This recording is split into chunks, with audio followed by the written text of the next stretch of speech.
Bro, tahu nggak? Nabi pernah seminar dengan jin loh. Viral banget ternyata dakwah Nabi di kalangan jin. Dan mereka mengatakan mereka semuanya fansnya Rasul. Boleh nggak kita bikin sebuah seminar, kata jin, yang anggotanya itu pesertanya semuanya jin. Kata Nabi boleh, tapi jangan dekat-dekat dengan rumah penduduk ya, karena jin kan gede-gede dan beda kan karakternya, agak-agak rusak-rusuk gitu kan, nggak rapi. Akhirnya ditaruhlah seminarnya di tengah padang pasir. Nah pas malam mau bikin seminar, dan seminarnya harus malam ya, kalau nggak serem kan jin ya. Pas malam mau seminar, Nabi itu ngajak sahabat siapa yang bisa dampingin Nabi buat acara seminar. Jadi kayak jadi LO-nya Nabi lah, atau jadi asistennya Nabi. Gak ada sahabat yang mau coba. Kemana Rasul? Seminar jin. Aduh saya lagi gak enak badan gitu. Kemana Rasul? Seminar jin. Ini saya lagi ada janji sama teman, saya mau apa. Akhirnya Nabi memaksa Abdullah ibnu Mas'ud jadi asisten Nabi di seminar jin. Itu disebutin nanti di kisah panjang surat Al-Jin dan beberapa surat yang lain. Berangkatlah Ibnu Mas'ud seminar bareng dengan Nabi di tengah padang pasir. Pas sudah mau sampai ke venue-nya, Nabi memberhentikan kendaraan beliau, onta beliau, turun bareng Ibnu Mas'ud. Kemudian Nabi menyuruh Ibnu Mas'ud berdiri di sebuah tempat. Lalu di sekeliling Ibnu Mas'ud Nabi membuat lingkaran pakai jari beliau sambil qomat kamit membaca zikir doa gitu, dibuat lingkaran. Setelah selesai membuat lingkaran, Nabi bilang kepada Abdullah, ya Abdullah, apapun yang terjadi jangan pernah keluar dari garis lingkaran ini, kata Nabi. Apapun yang terjadi. Siap ya Rasulullah. Rasul mau kemana? Saya mau ke stage, mau seminar. Berangkatlah Nabi ke tempat seminar. Ternyata begitu Nabi berhenti di tengah padang pasir, berbondong-bondong datang anggota atau peserta seminar itu dari kelompok jin. Jadi nggak jauh dari situ tuh kayak ada meja registrasi ulang gitu kan. Terus jin datang, ngantri registrasi ulang. Pak udah bayar? Udah. Kok nggak ada nih namanya di laptop gitu-gitu. Pokoknya heboh aja jin. Dan jin itu kan susah diatur ya. Nggak bisa diatur jin tuh. Ada yang lari, ada yang loncat-loncat, ada yang terbang-terbang. Dan Abdullah ada di dekat meja registrasi. Abdullah bin Mas'ud ada di dekat meja registrasi yang sekarang lagi crowd banget, lagi rame banget jin berkumpul di situ. Sehingga Abdullah hampir terinjak-injak di antara jin.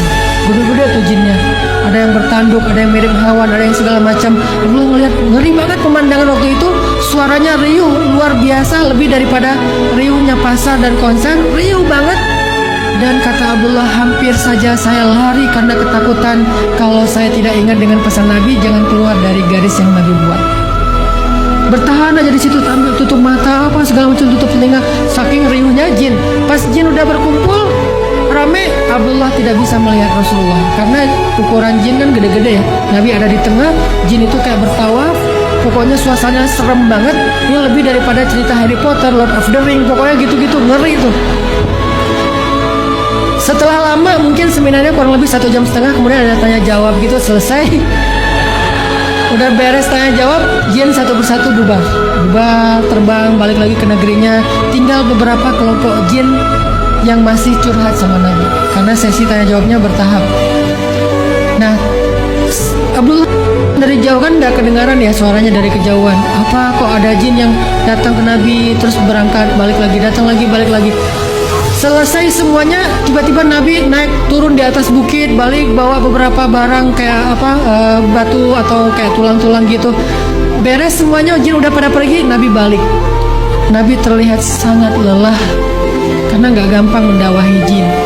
Lelah, ngedakwahin manusia aja capek, apalagi ngedakwahin jin. Kebayang nggak ngedakwahin temen aja kadang-kadang dibully di grup lah segala macam, dibilang soal suci, Nabi palsu, udah dijamin surga.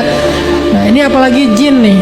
Akhirnya Nabi balik ngelewatin Abdullah bin Mas'ud, terus Nabi menghapus garis yang tadi dibuat. Ya Abdullah, sekarang udah boleh keluar.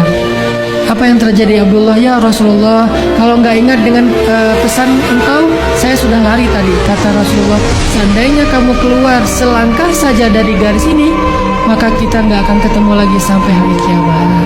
Kenapa? Dibawa lari sama jin. Ini kok lucu banget sih, unyu-unyu bawa lari boneka gitu, kirain Abdullah dikirain mainan. Saking kecilnya Abdullah. Kalau kamu keluar selangkah aja dari garis itu, mungkin kita nggak akan ketemu lagi selama-lamanya, wahai Abdullah. Rasulullah, apa yang terjadi tadi di akhir? Kok saya ngelihat mereka berkelompok-kelompok. Kata Nabi, mereka menyampaikan masalah-masalah yang mereka hadapin kepada saya. Jadi curhat jin. Ada jin yang belum bisa damai, ada jin yang geng. Dari satu geng dengan geng yang lain tuh suka tarung di jalan. Akhirnya mereka bilang, ya Rasulullah, kita ini ada 2 geng dari daerah Syam. Biasanya kita tarung di jalan, bunuh-bunuhan, bacok-bacokan. Damaikanlah di antara kami ya Rasulullah.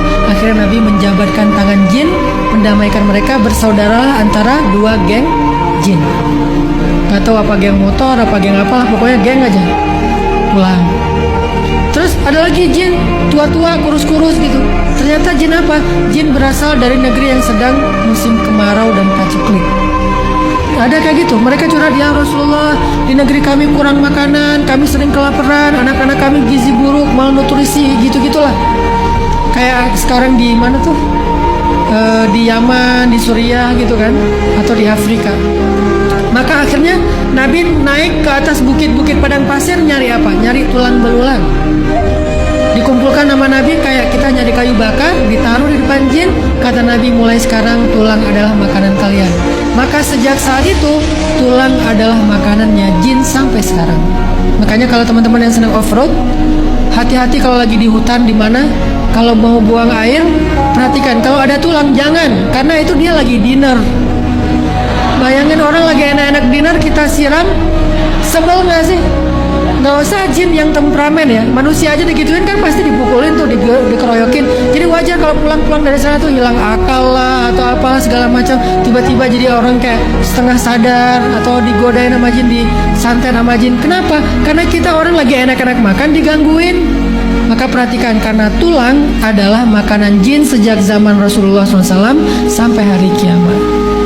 Tapi kok nggak habis? Karena mereka makannya nggak kayak kita. Kalau kita kan makannya dihabisin ya. Kalau mereka dijilat-jilat gitu lah, mirip-mirip kayak anjing gitu lah makan tulang.